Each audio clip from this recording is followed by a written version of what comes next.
The Vanishing Bridge. In a quiet corner of the countryside, hidden among dense trees and winding streams, stood an old wooden bridge.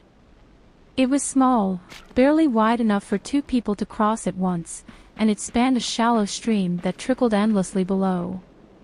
To an outsider, it was nothing more than a simple, weathered piece of rural architecture, but to those who lived nearby, it was something else entirely. The bridge had a name, Sasayaki Hashi, the Whispering Bridge.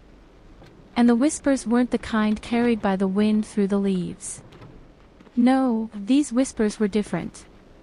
They came from the bridge itself, or so the villagers said.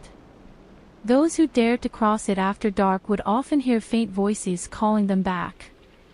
They said it was a spirit, or maybe something older, something ancient, waiting for those who were foolish enough to step onto its planks when the sun had set. There were stories of people disappearing, too. A merchant who had been heading home from the nearby town vanished without a trace. A child who had wandered too far from the village, gone.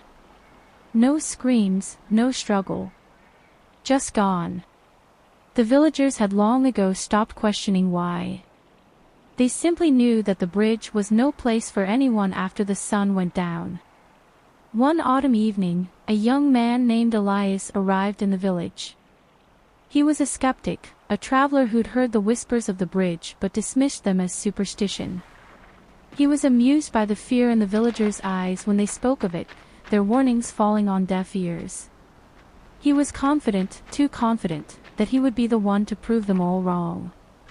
"I'll cross it tonight," he told them with a smirk.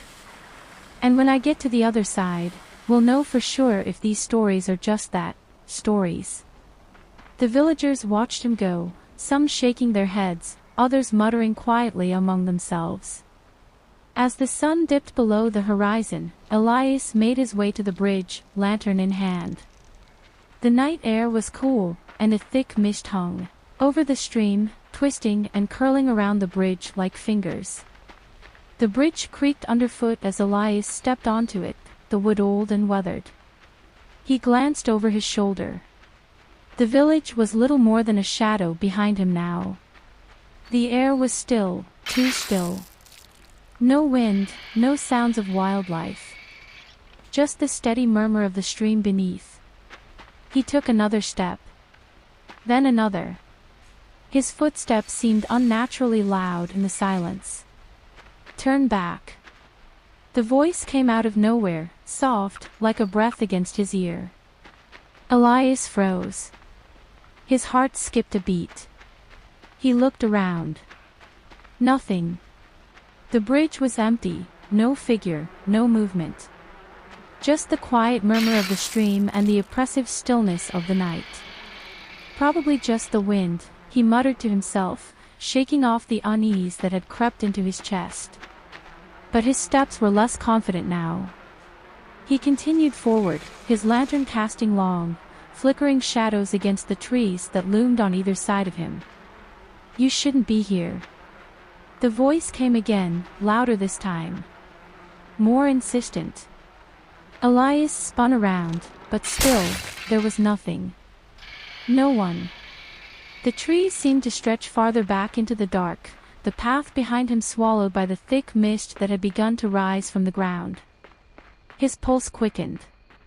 Something wasn't right. He could feel it now, the weight in the air, the pressure that pressed down on him, like the bridge was holding its breath. He took another step forward, his eyes darting around the darkness.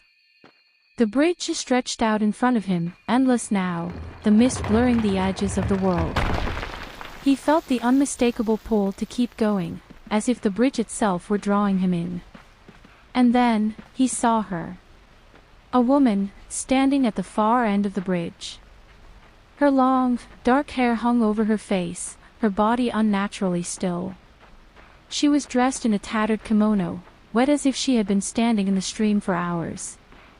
Her feet weren't touching the ground, no, she floated just above the planks, hovering in the mist. Slowly, she raised her head. And when she looked at him, Elias felt his blood freeze. Her smile wasn't a smile at all. It was a grotesque thing, stretched too wide, far too wide for any human mouth. Her eyes were dark, voids that seemed to stare into him, seeing something he didn't understand.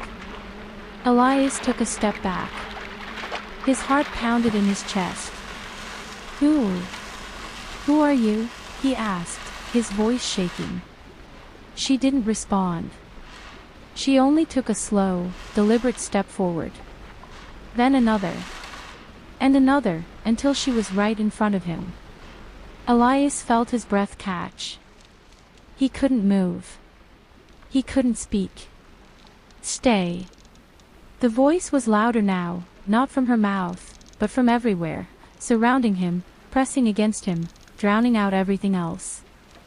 His legs went weak, but he still couldn't move. The bridge felt as though it were closing in on him, the wood creaking beneath him, the mist swirling faster and faster around his feet. And then, without a sound, she reached out. Elias screamed, though it was more a gasp, a desperate breath that didn't escape in time. Everything around him turned black. The bridge, the trees, the mist, they all vanished in an instant. When the villagers went to search for him the next morning, all they found were his footprints leading halfway across the bridge. Then nothing. No sign of a struggle. No sign of life. Just the empty bridge. They never found Elias. The bridge remained, as it always had. The whispers still echoed through the trees at night. And if you listened closely enough, you could hear a voice on the wind, soft and pleading. "Help me."